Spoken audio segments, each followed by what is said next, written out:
everyone? Any doubt from previous class? कोई doubt नहीं है?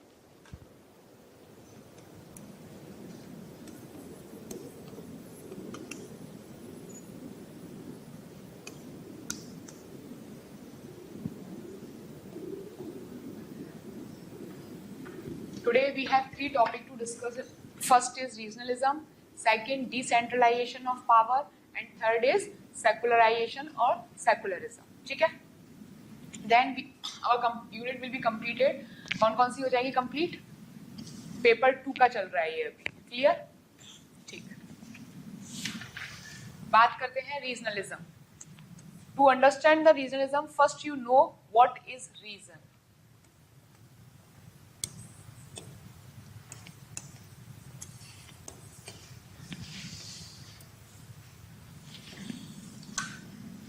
R1 is a one region, R2 is another region. How you will identify these are the region? तो just general, this is an area.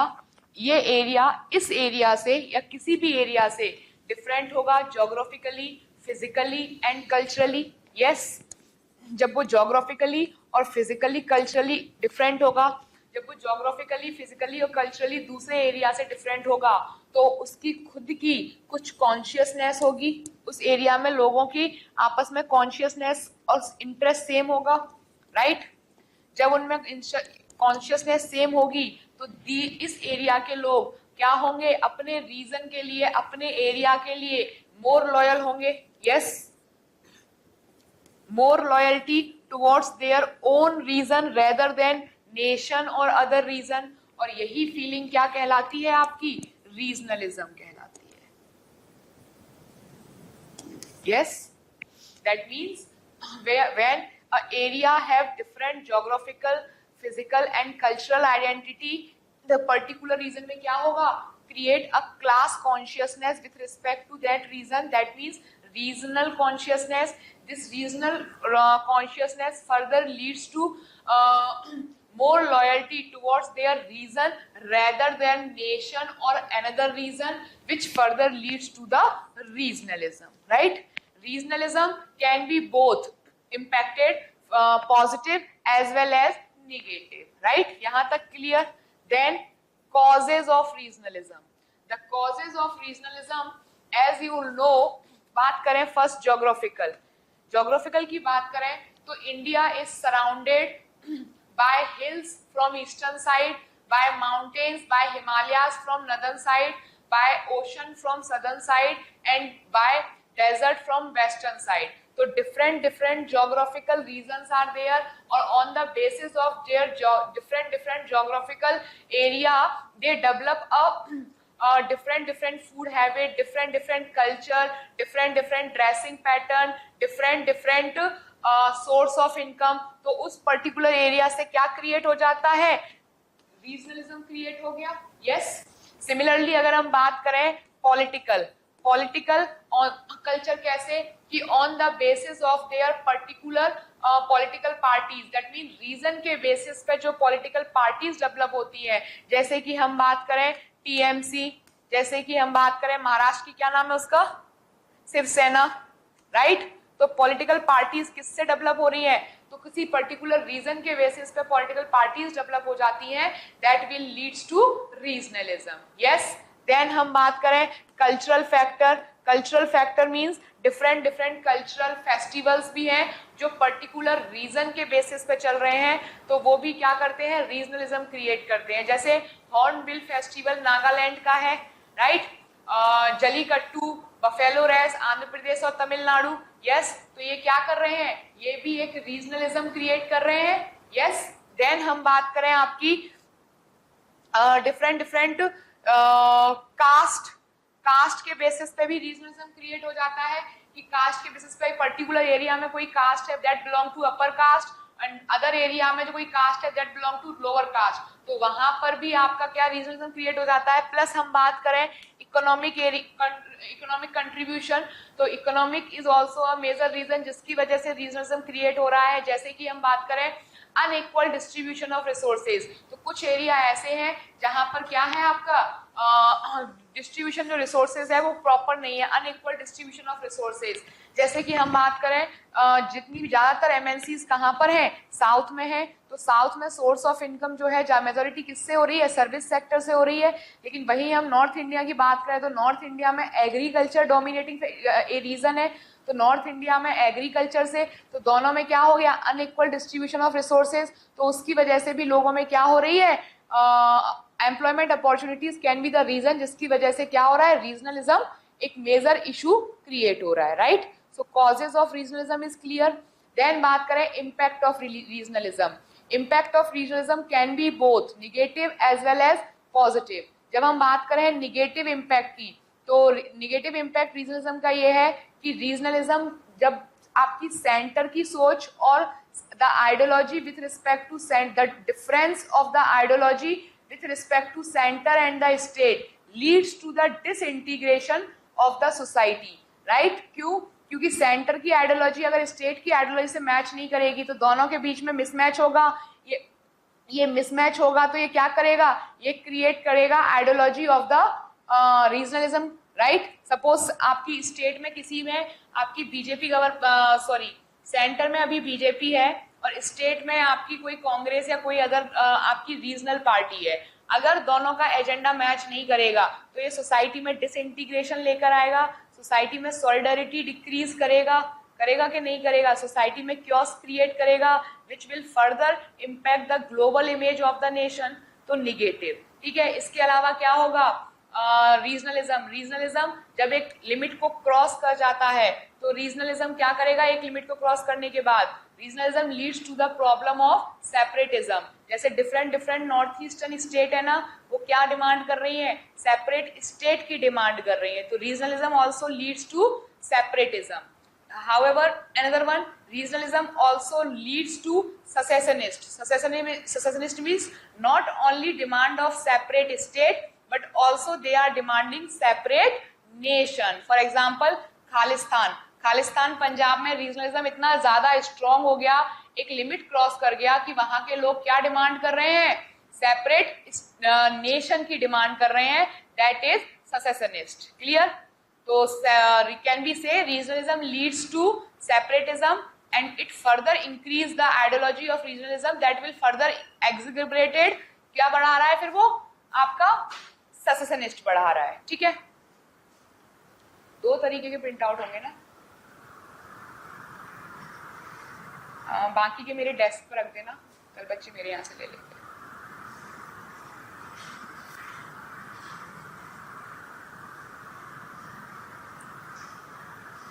Clear?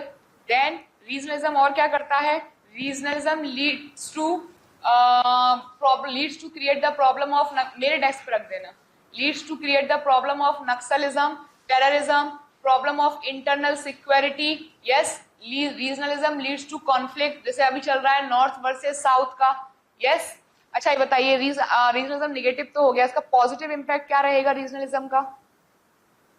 Regionalism क्या, loyalty. Yes, regionalism का सबसे major जो role रहेगा वो रहेगा जो पर्टिकुलर रीजनलिज्म अगर किसी स्टेट में है तो लोग, मैंने आपको बताया ना कि मैंने आपको बताया ना कि यहाँ पे रीजनलिज्म क्या कर रहा है, more loyalty towards their region rather than nation. तो लोग अगर अपने नेशन के प्रति ज्यादा लॉयल होंगे तो उस एरिया का खुद का डेवलपमेंट भी करेंगे। The indifferences within the region will reduce, होगा कि नहीं होगा, क्योंकि regionalism, the feeling of the regional consciousness will develop, तो उससे उस पर्टिकुलर एरिया का डेवलपमेंट होगा। और अगर द सेंटर आइडियोलॉजी और स्टेट आइडियोलॉजी दोनों मैच कर जाती है so there is a very high chance कि क्या होगा, डेवलपमेंट और अच्छे से होगा। Clear? So the impact of regionalism negative as well as positive, ठीक है। Now there are some scholars,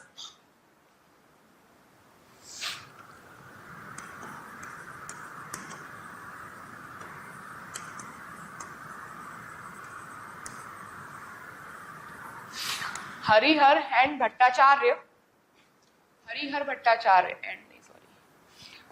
Bhattacharya इनकी बुक का नाम लिखो, federalism and regionalism in India,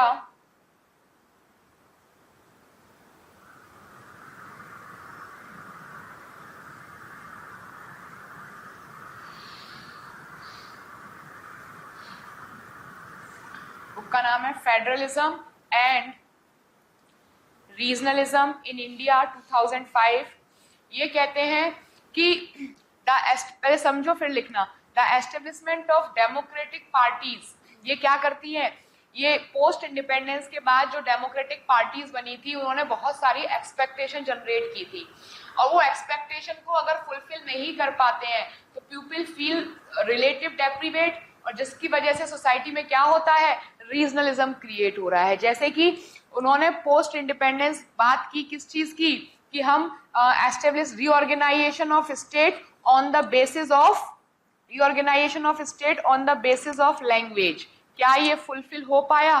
then उन्होंने बात की कि हम एक क्या करेंगे, एरिया का प्रॉपर डेवलपमेंट करेंगे। जब नहीं कर पाते एरिया डेवलपमेंट या रीजनल डेवलपमेंट, तो क्या होती है, छोटी छोटी पॉलिटिकल पार्टीज इमर्ज होने लगती हैं। यस, सिमिलरली कई बहुत सारे वादे होते हैं जो वो पूरे नहीं कर पाते, उसकी वजह से क्या होता है, दे फील रिलेटिव डेप्रीवेट, और उस डेप्रीवेशन की वजह से क्या होता है, रीजनलिज्म और स्ट्रॉन्ग हो जाता है। लिखो जरा, in his federalism and regionalism in India 2005, the establishment of a democratic government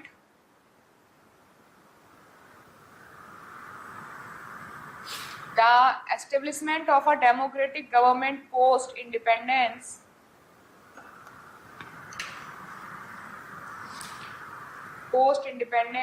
fueled people with higher expectation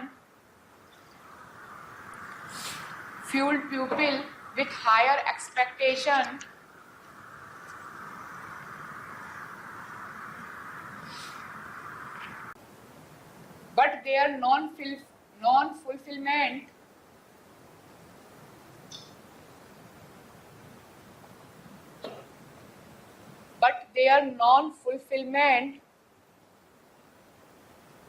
lead to the feeling of relative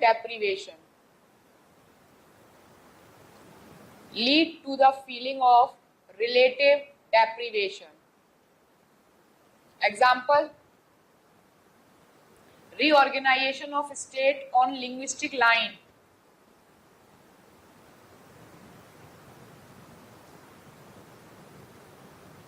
leads to regionalism.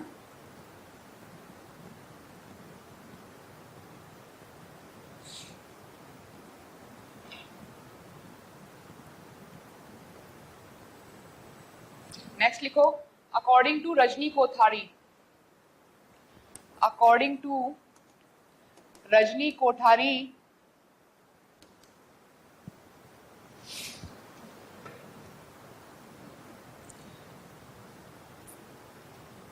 Federalism more deep rooted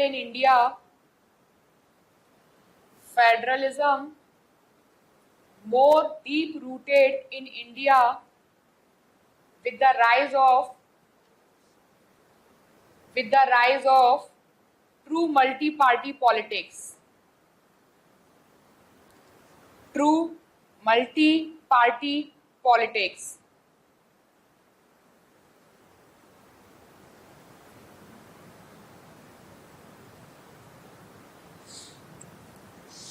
Full stop. Regionalism can act as a healthy competitive force.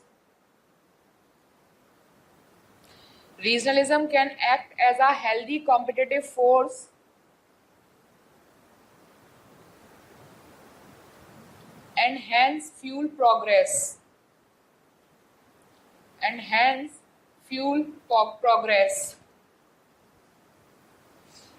Next लिखो, Gandhi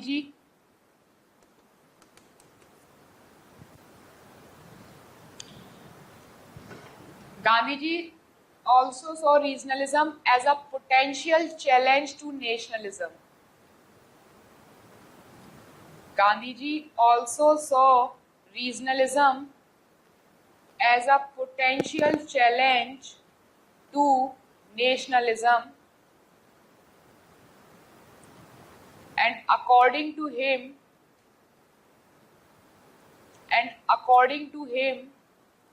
such sentiments are harmful for a nation.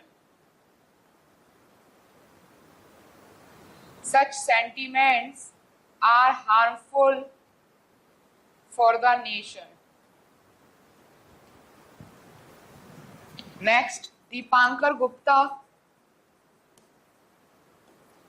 अब ये सारे Indian name आ रहे हैं, समझ आ रहा है ना, क्योंकि पेपर 2 है। Dipankar Gupta consider that regionalism may not be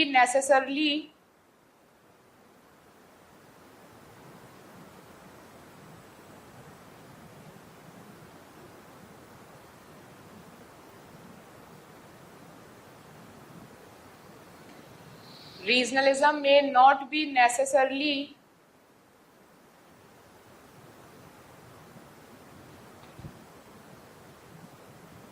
anti-pupil and anti-nation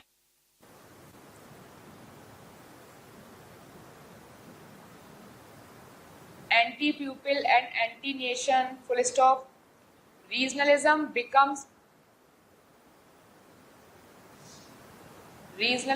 become problematic. Regionalisms become problematic when it borders on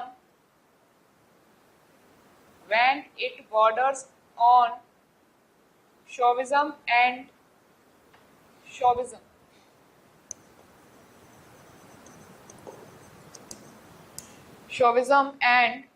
interest of a reason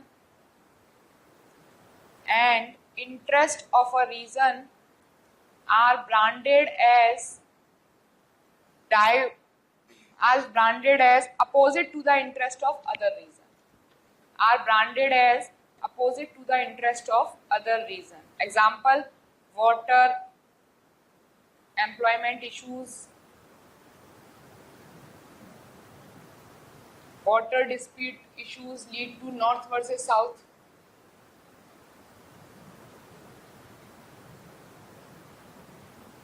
So can we say regionalism can have both functions as well as dysfunctions, right?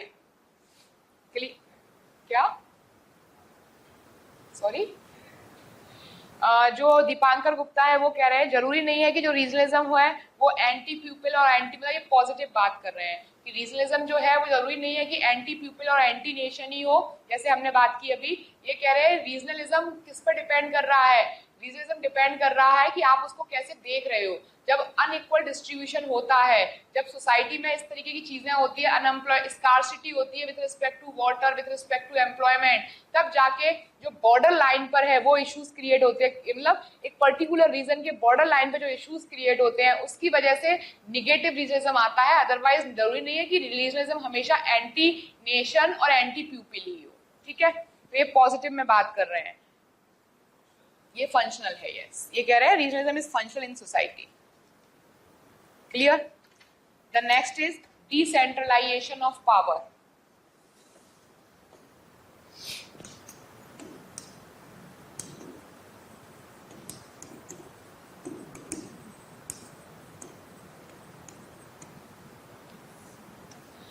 Next is decentralization of power. Decentralization of power का मतलब होता है bottom up approach.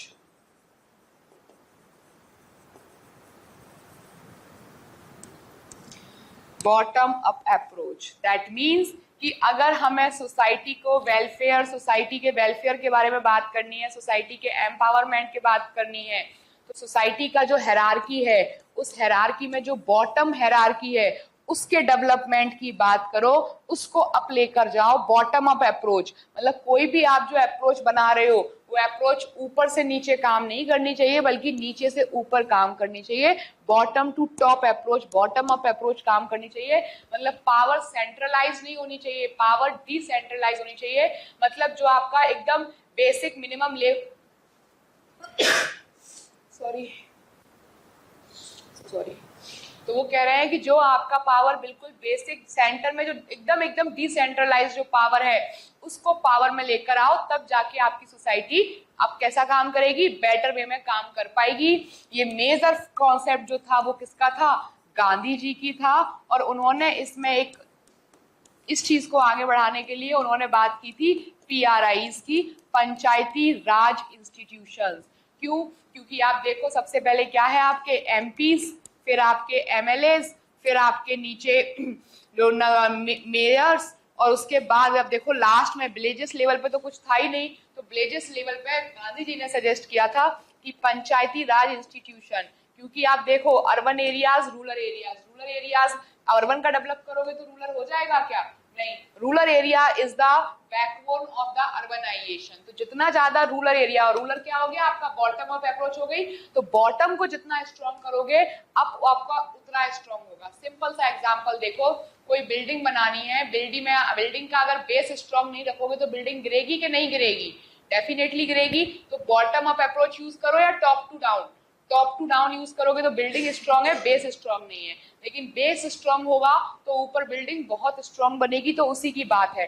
तो पंचायती राज को इतना strong बना दो, पंचायती राज system बनाया, फिर उसको भी इतना स्ट्रॉन्ग कर दो कि ऊपर वाला एडमिनिस्ट्रेशन अपने आप, ऊपर वाला सिस्टम लेजिस्लेटिव अपने आप स्ट्रॉन्ग होता चला जाए। तो लोकल गवर्नेंस जितनी स्ट्रॉन्ग होगी, धीरे धीरे वो ऊपरी गवर्नमेंट को भी और स्ट्रॉन्ग फोर्स प्रोवाइड करेगी। तो वही है आपका डिसेंट्रलाइजेशन ऑफ पावर, कि जो बॉटम में है उसको इतना स्ट्रॉन्ग कर दो, ठीक है। जैसे, लेकिन प्रॉब्लम कहाँ आ रही है? प्रॉब्लम यहाँ पर आती है, ये क्लियर हुआ डिसेंट्रलाइजेशन ऑफ पावर क्या है। लेकिन प्रॉब्लम क्या आ रही है कि जितना ज्यादा हम डिसेंट्रलाइजेशन कर रहे हैं, लेकिन उसमें भी कई लूप होल्स फंसे हुए हैं। जैसे कि लूप होल्स की अगर हम बात करें इसमें, तो डिसेंट्रलाइजेशन ऑफ पावर में अब हमने पावर में क्या किया, जेंडर इनइक्वालिटी के लिए डिसेंट्रलाइजेशन किया हमने। Some seats in the panchayati raj institution में 33% seats are reserve for the women, ठीक है, बहुत अच्छा स्टेप था। लेकिन इस पे भी प्रॉब्लम क्या हुई? सरपंच पति। यस, प्रॉब्लम, वुमेन एम्पावरमेंट के लिए काम किया, लेकिन प्रॉब्लम क्या हुई? डिसेंट्रलाइजेशन ऑफ पावर में sarpanch pati is a major issue, right. Women कर रही है, लेकिन वुमेन आज तक कहीं गई नहीं अपने इंस्टीट्यूशन में, हर काम कौन कर रहा है? उनका पति कर रहा है, दैट इज वाई सरपंच पति कॉन्सेप्ट हैज बीन इमर्ज्ड।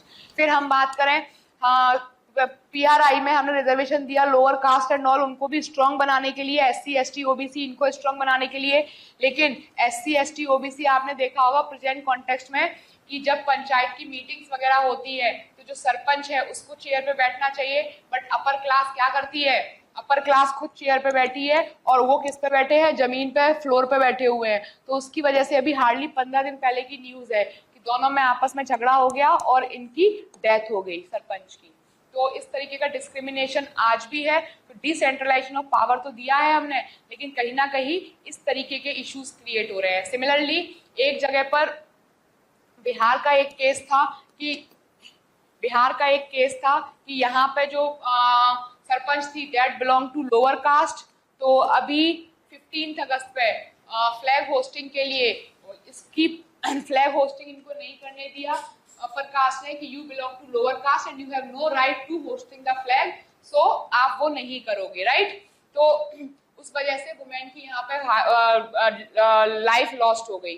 तो इस तरीके की चीज है, दैट मीन्स कहीं ना कहीं। और हाँ, एक और चीज, सदर्न इंडिया में भी इसमें रीजन चल रहा है। सदर्न इंडिया में जो पंचायती राज इंस्टीट्यूशन है वो बहुत स्ट्रॉन्ग है और बहुत ही वेल ऑर्गेनाइज तरीके से काम कर रहा है। But when we are comparing northern India, तो वहां पर पंचायती राज इतना इफिशिएंटली वर्क नहीं कर रहा है, because in northern India caste system is a very high.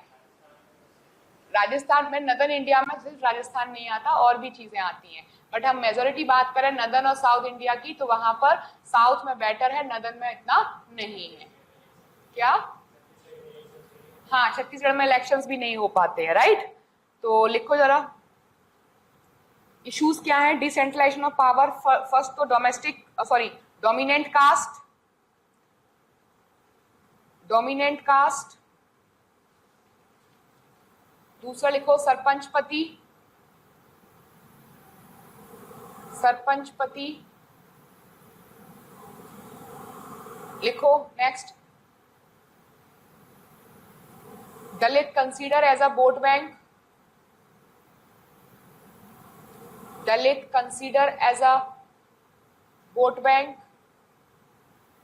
Next लिखो एज पर टीके ओमन,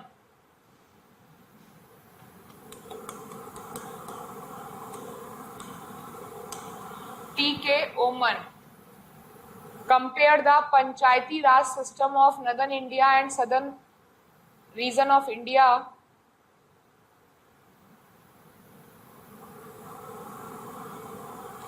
compared the Panchayati Raj system of northern and southern region of India and found out that in South India, the concept of Gram Sabha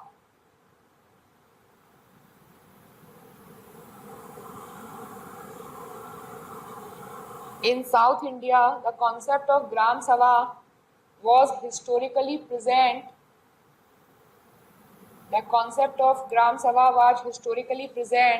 So Panchayati Raj institution in southern India have more efficient and effective implementation.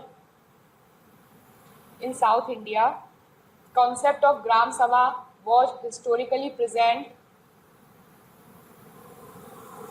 So Panchayat Raj institution in southern India have been more effective than northern India. Next लिखो, according to Gail Ombet,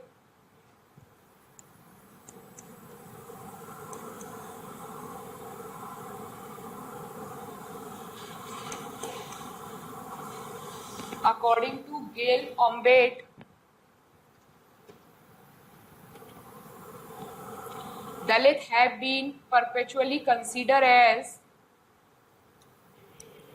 हाँ ये भी Indian है, Dalits have been perpetually considered as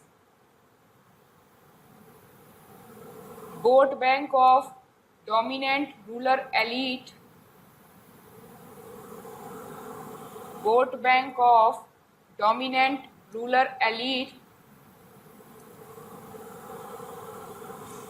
and their rise in power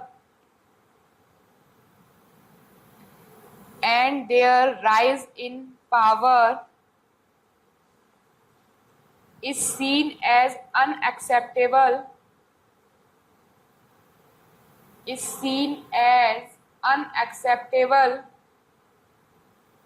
to traditional dominant groups.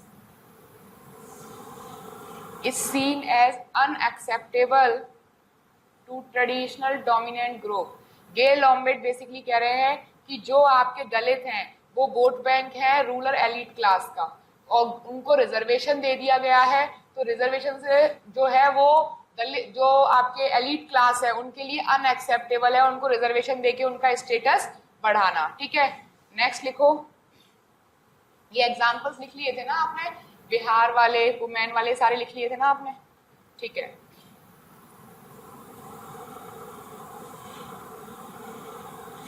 Conclusion लिखो एक. Thus, it is well accepted fact that Panchayati Raj institutions are the only tier of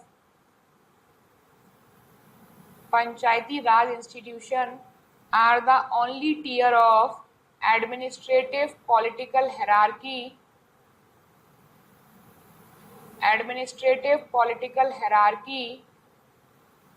where direct democracy can be exercised.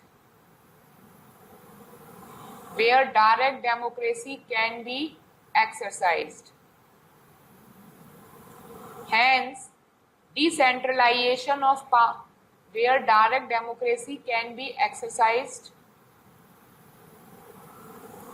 Hence, decentralization of power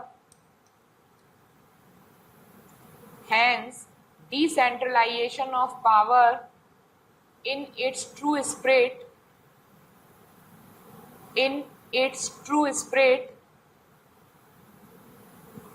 is in fact a roadmap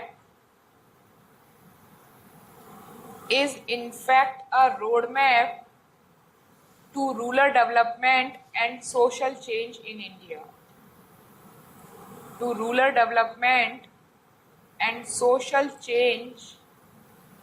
India. I am repeating it. Thus, it is well accepted fact that Panchayati Raj institutions are the only tier of administrative political hierarchy where direct democracy can be exercised. Hence, decentralization of power in its true spirit is in fact a roadmap to rural development and social change in India. Clear? And the last topic is secularism.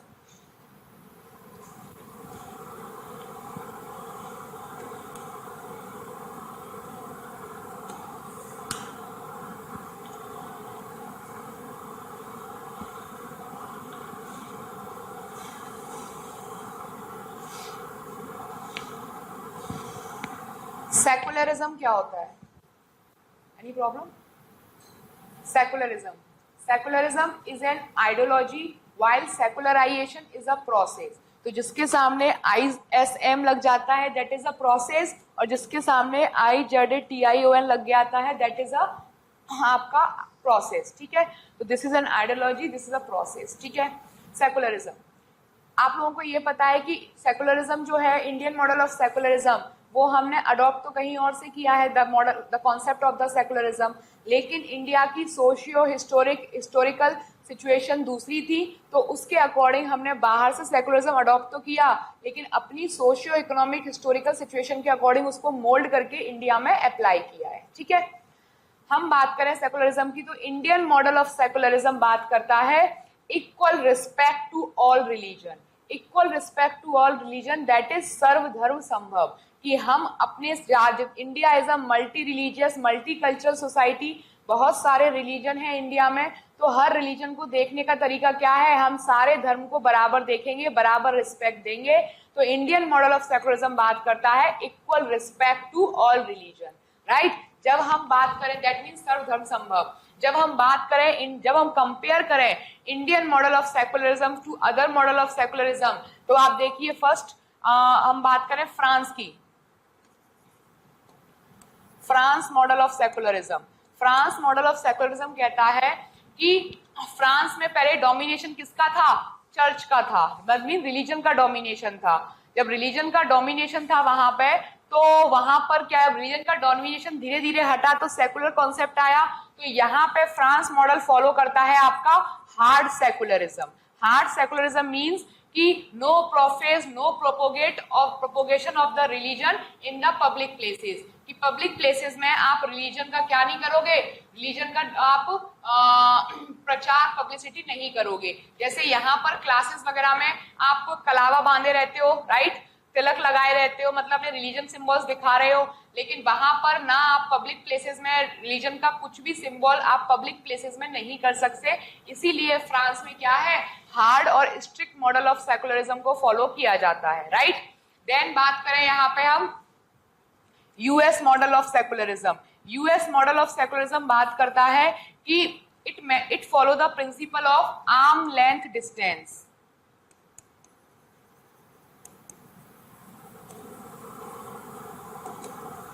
It follow the principle of arm length distance. जिस तरीके से दो arms के बीच में distance है, उसी तरीके से यूएस कहता है कि religion can not interfere, religion will not interfere in state, और स्टेट भी नहीं करेगा, ना ही स्टेट का कोई एक पर्टिकुलर रिलीजन होगा, और ना ही हम डिस्क्रिमिनेट करेंगे. हम एक आर्म्स के बीच में जितनी डिस्टेंस होती है उतनी डिस्टेंस मेंटेन करेंगे between the religion and the state. और यहाँ पे public use symbols, public symbols का पब्लिक यूज यहाँ पे डिनाई नहीं है.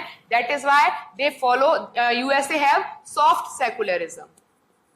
क्लियर, डिफरेंस क्लियर हुआ यहाँ तक कि फ्रांस में स्ट्रिक्ट सेकुलरिज्म है, वहां पर आप पब्लिक प्लेसेस पे अपने सिंबल रिलीजियस फीचर्स को आप प्रोफेस नहीं कर सकते, लेकिन यूएस में कर सकते हो. क्लियर. देन हम बात करते हैं in detail Indian model of secularism. Indian model of secularism क्या कहता है? इंडियन सेकुलरिज्म बात करता है कि इंडियन मॉडल सेकुलरिज्म का मेजर फोकस रहता है principle distance. Principle distance means कि state can interfere in religious affairs. State can interfere in religious affairs, but religion cannot interfere in state affairs. Look at this. State can interfere in religious affairs. तभी तो abolition of triple talaq. Yes. Similarly, abolition of sati. Yes. Similarly, Hindu marriage act as को लेके, तो religion can, state can interfere in religious affair for the welfare of the Indian society, right, but religion cannot interfere in the state. That is why example prohibition of seeking vote on the name of religion is completely prohibited by the Supreme Court. धर्म के नाम पे vote मांगना गलत है, ban है। तो इसका मतलब यही हुआ कि रिलीजन इंटरफेयर नहीं कर सकता, लेकिन स्टेट इंटरफेयर कर सकता है for the welfare of society. दूसरा, equal respect to all religion, तो हर रिलीजन को क्या देंगे, इक्वल रिस्पेक्ट देंगे, इक्वल इंटरफेरेंस रखेंगे। अगर रखेंगे तो तभी तो आप देखो जब हज यात्रा होती है तो हज यात्रा में भी सब्सिडी देते हैं हम, लेकिन इसके साथ साथ हम 4 धाम यात्रा में भी सब्सिडी प्रोवाइड कर रहे हैं। तो equal respect to all religion. तो इंडियन मॉडल ऑफ सेकुलरिज्म बात करता है किसकी, कि इक्वल रिस्पेक्ट प्रोवाइड करेंगे इक्वल रिलीजन को, सभी रिलीजन को इक्वल प्रोसेस, इक्वल चीजें प्रोवाइड करेंगे, राइट।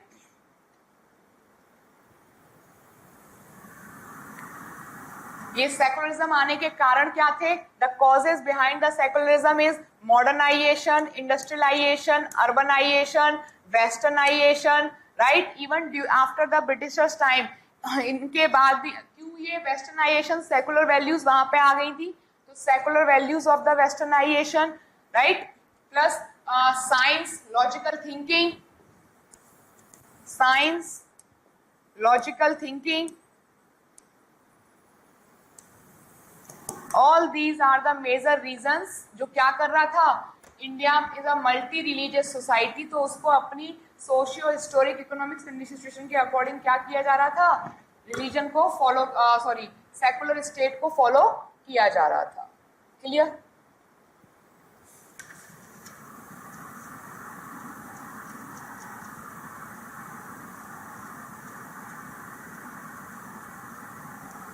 मेजर हिंडर क्या है सेकुलरिज्म में, इशू क्या है, कम्युनलिज्म, यस, रीजनलिज्म, ये सब, रिलीजियस रिवाइवलिज्म, रिलीजियस फंडामेंटलिज्म, ये सारे रीजंस हैं जिसकी वजह से क्या हो रहा है कि सेकुलरिज्म अपने 100% तरीके से इंडियन सोसाइटी में अप्लाई तो हो गया है, लेकिन प्रॉपर तरीके से उसके जो आउटपुट हैं वो प्रॉपर नहीं आ रहे हैं। कहीं ना कहीं ये सारी चीज़ें हैं जो रेसिस्ट कर रही हैं secularism, India is a equal respect to all religion को करने में, राइट।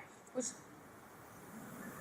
रिलीजियस फंडामेंटलिज्म का मतलब होता है the extreme form of religious ideologies. ये डिटेल में टॉपिक आएगा रिलीजन एंड सोसाइटी टॉपिक में, बट अभी ये समझो रिलीजियस फंडामेंटलिज्म का मतलब होता है extreme form of religious ideologies. That means कि आपका रिलीजन जो कह रहा है वो तो ठीक है, लेकिन उस आइडियोलॉजी को आप इतना स्ट्रिक्ट हो जाते हो, इतना स्ट्रिक्ट हो जाते हो कि आप फिर से ट्रेडिशनल सोसाइटी की तरफ मूव करना शुरू कर देते हो, या उस रिलीजियस आइडियोलॉजी के ऊपर कोई कैरिस्मेटिक रोल और लीडर होते हैं उनको फॉलो आप ब्लाइंडली करना स्टार्ट कर देते हो। जैसे कि religious fundamentalism, Taliban capture Afghanistan, right, conservatism you can also say, लेकिन कंजर्वेटिज्म में भी उतना नहीं है जितना रिलीजियस फंडामेंट, एक्सट्रीम फॉर्म आप यूज कर लेते हो रिलीजियस को। अब तालिबान क्या कहता है कि women are not allowed to go out from without their male partner, क्या ऐसा इस्लाम कहता है? नहीं। रिलीजियस फंडामेंटलिज्म, ISIS जो ग्रुप बने हुए हैं ये सब क्या कर रहे हैं कि अपने आप को सुसाइडल बम बनाकर कि आपको क्या मिलेगा, जन्नत मिलेगी, क्या ऐसा किसी रिलीजन में लिखा है? नहीं। तो ये क्या है सारी, ये सारी आपकी extreme form of religious ideologies है, that is consider as religious fundamentalism.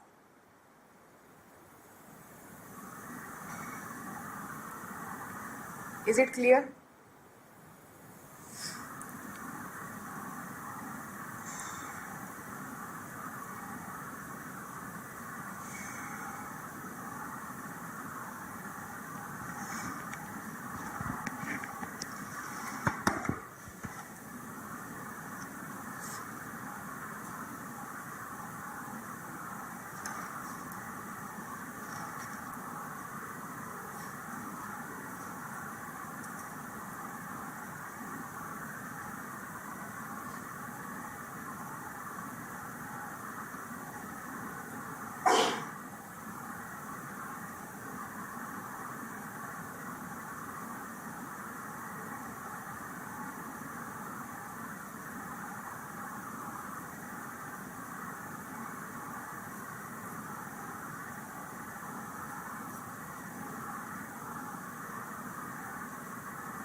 ठीक है, इसके साथ हमारी जो यूनिट है वो कंप्लीट होती है, दोनों यूनिट कंप्लीट होती हैं इसके साथ। थोड़े और एग्जाम्पल आपके नोट्स में दिए हुए हैं, तो if you want to add on some more example आप देख सकते हो।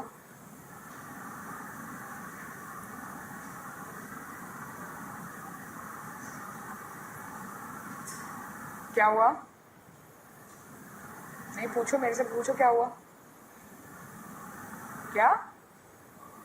अच्छा बुक का।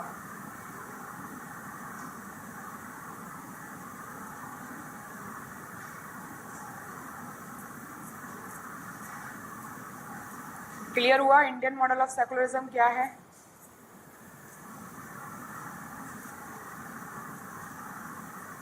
घर जाके लेक्चर देखते भी हो कि नहीं देखते हो? नहीं, क्या नोट्स की तो पूछ रही हूँ, नोट्स कर देखते हो कि नहीं देखते हो? ठीक है, तो इसी के साथ हमारी paper 1 unit 7 politics and society and paper 2 part 3 unit 4 politics and society ये कंप्लीट होती है। ठीक है, in next class we will start unit religion and society, वो स्टार्ट करेंगे। अभी आई एम नॉट वेल, तो मैंने सिर्फ ये यूनिट कंप्लीट करानी थी। Any question, any doubt? Sorry for, हाँ वो मैंने अभी देखा, इसमें सेकुलरिज्म नहीं है, तो वो मैं आपको 1-2 क्लास में नेक्स्ट क्लास में दे दूँगी। सेकुलरिज्म नहीं है इसमें, मैंने भी अभी देखा है ना। हाँ बट नहीं, अच्छा भाई, अच्छा कल की भी छुट्टी चाहिए आप लोगों को? नहीं, वैसे कल की छुट्टी की नीड नहीं है, अगर होगी तो definitely I will let you know, क्योंकि मैंने मॉर्निंग क्लास भी जल्दी छोड़ दी थी, बट चूंकि आप लोगों को पहले मैसेज नहीं था, वरना मैं आज क्लास रखती ही नहीं। बट ठीक है, एटलीस्ट यूनिट कंप्लीट हो गई है। अगर छुट्टी होगी तो I let you know, otherwise कल फिर पूरी ही क्लास लूँगी, छुट्टी तो नहीं करूँगी। ठीक है, थैंक यू सो मच।